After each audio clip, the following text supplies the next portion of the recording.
ಬಳಿಯಲೆ ಬಂಗಾರ ಇರುವಾಗ ಅದನ್ನು ನೋಡದೆ ಅಲೆಯುತ್ತಾ ದಿನ ಬಳಲಿದೆ, ಕಣ್ಣೀಗ ತೆರೆಯಿತು.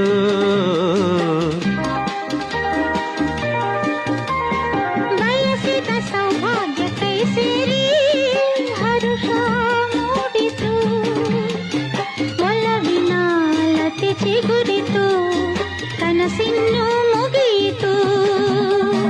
ಇನ್ನೆಂದು ನಿನ್ನನ್ನು ಚೆಲುವೆ ಬಿಡಲಾರೆನಾ.